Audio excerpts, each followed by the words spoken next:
when East Timor finally celebrated its independence. This is Democracy Now!, democracynow.org, The War and Peace Report. We're broadcasting over 650 stations around the country and the world on Pacifica and NPR and low-power FM and college and community radio stations, on public access TV and PBS TV stations, and both TV satellite networks, Dish Network Channel 9415 Free Speech TV, 9410 Link TV, and on DirecTV Channel 375. And we're video and audio podcasting at democracynow.org. Our headlines are also available in Spanish for any radio station to take as over 150 are. I'm Amy Goodman with Juan Gonzalez. Juan? Well, sexual violence against women and children has reached epidemic proportions in certain parts of Sudan, the Democratic Republic of Congo, and Kenya. The UN Children's Agency, UNICEF, warned on Tuesday. Today is the 10th anniversary of V-Day, a global movement to combat precisely such acts of violence around the world. 10 years ago, playwright and activist Eve Ensler held the first benefit performance of her award-winning play, The Vagina Monologues, to spread awareness about violence against women and girls. Every year, V-Day has focused on women's struggles from a different part of the world. This year, the focus is on the women of New Orleans and the Gulf Coast. Jane Fonda, Glenn Close, and others performed sections from The Vagina Monologues Thursday night in New York.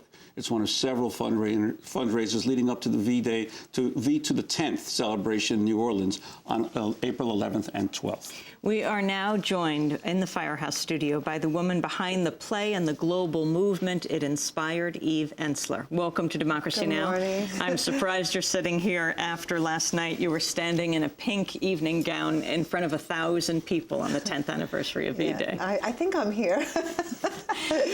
Dream or something. You said something interesting last night, Eve, about how perhaps your most radical act in starting the Vagina Monologues, something you thought was so outside the mainstream, became the most mainstream. Well, I think there's that great irony. I think when people tell you not to do things, or not to say something, usually when you say that thing, that's the thing that changes your life and moves the world in some specific way.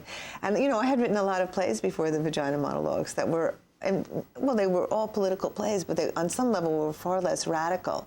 But it was that play, ironically, that was invited into the mainstream, you know. And I think it's telling, hopefully, to women particularly, to find the thing they need to say, whatever it is, and to go and say it, because you never know who's just there waiting for that shift of consciousness. And your emphasis this year on New Orleans and the women of New Orleans, why precisely did you take that as the focus this year, and what are you planning to do? Well, we went down to New Orleans right after the flood. We were invited down there by women on the ground who were, you know, at shelters and hotlines, and the whole infrastructure, of course, was gone. So we went to see what we could do, which is what we do. We don't kind of have interventionist politics. People invite us, or they do what they do, and we support it. And we did this amazing evening of storytelling, and we kind of launched this idea of this Katrina warrior network of women, and about 900 women showed up. And it launched this community and network of women. And we were down there at the same time trying to determine where our 10th anniversary was going to be, and we thought maybe Nairobi, maybe Paris, and then it was like, no, this needs to be at the Superdome. You know, we need to take back the Superdome. We need to reclaim and turn it into super love. And what was fabulous about it is that at the same time we were launching a spotlight on conflict zones last year.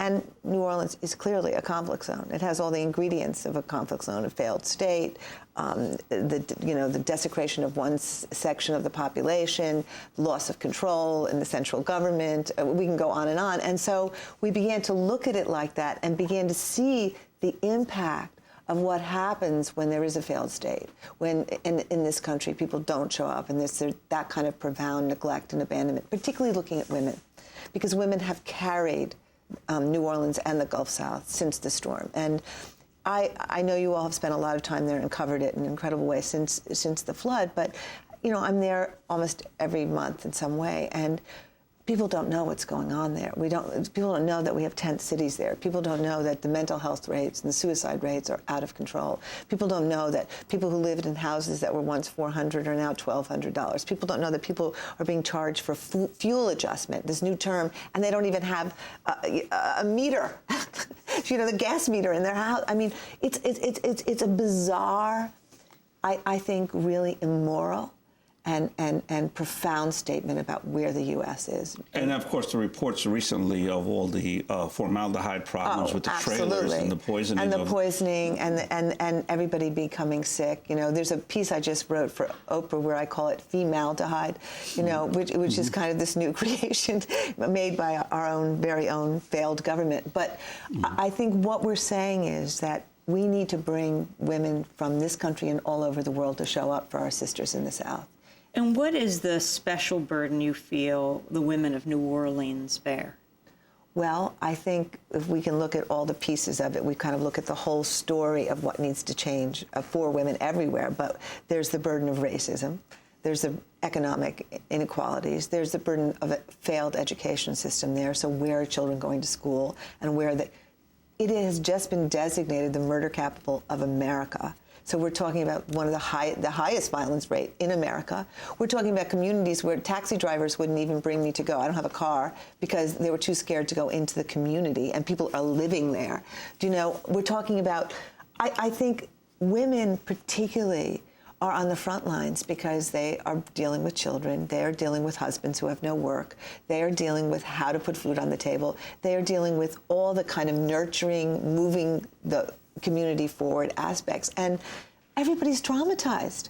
We're talking about a seriously traumatized population. So you got trauma. You know, we did a brunch there recently for the women in the Gulf South, Mississippi, Alabama, the grassroots activists, fabulous women who've just been working 24 hours a day. And we just gave them a brunch. Women were standing up and weeping, you know, talking about the fact that no one had ever given them a brunch. I thought, a brunch? This is what we're grateful for, a brunch? And I think, so part of it is, how do we bring people from all over the U.S. and say, we care about the women in New Orleans. We're going to be giving free massages, free medical exams, free yoga and meditation, all free for the women. And women from all over the country are volunteering. And then we're going to do a performance of the Vagina Monologues with performers from New Orleans. You know, Charmaine Neville's performing, and there'll be gospel choirs. And it's going to be the biggest mega event we've ever done at the New Orleans Superdome, at the arena. Explain what the Vagina Monologues are for people who don't understand. I'm sitting with two of your books. One is the Vagina Monologues, featuring 5 never-before-published V-Day monologues, and the other, Insecure at Last, a political memoir that you wrote. Well, the Vagina Monologues grew out of interviews that I did with about over 200 women, where I took little pieces and strains of their stories and created literary theater texts that are really talking about the sexuality of women. The story of women is filtered through their vaginas and the story of their vaginas. And so it ranges from very orgasmic pleasure to very shattering stories that were based on the women in Bosnia who were raped during the war. And I think it goes from celebration to sorrow to happiness but looking at how, if we tell our stories through the kind of biography of our vagina, and it was just amazing to me how many women needed to talk about it and still do, because I'm on a tour right now. I visited you at your house and met this remarkable woman, a Congolese human rights activist. Her name was Christine Descriver. She lives in Bukavu, in the eastern part of the Democratic Republic of Congo, where the violence against women is among the worst. The next day, she came into our studios at Democracy Now! We just wanted to play an excerpt of what she had to say. There's another form of very violent war with sexual terrorism going on in Congo. We are talking about more than, in all eastern part of Congo, more than 200,000 women, children and babies being raped every day. And now, right now, when I'm talking to you, thousands of women are taken and children in the forest as slave sex. And today, as sex slaves, yeah. And we are not, I'm sorry, just to talk like this, we are not talking about normal rapes anymore. We are talking about sexual terrorism, because they destroyed and they, you cannot imagine what's going on in Congo. Rape is a taboo, I think, in most of African countries. So the women who accept to go, it's because to go to the hospital or to be registered, it's because they don't have choice anymore. They have to go and be repaired, because we are talking about a new surgery to repair the woman, because they're completely destroyed. And the one who are just rape without big distraction, they don't talk about rape, because the Congolese woman, she suffered so much that she can support being raped without telling it when she doesn't need medical care. How can people help here? People can help me, first of all, being our ambassador, talking about the problem that's going on in Congo, because it's a silent war. It's like silent, they're killing, they're raping babies and women in Congo. It's to talk about, it's like Darfur.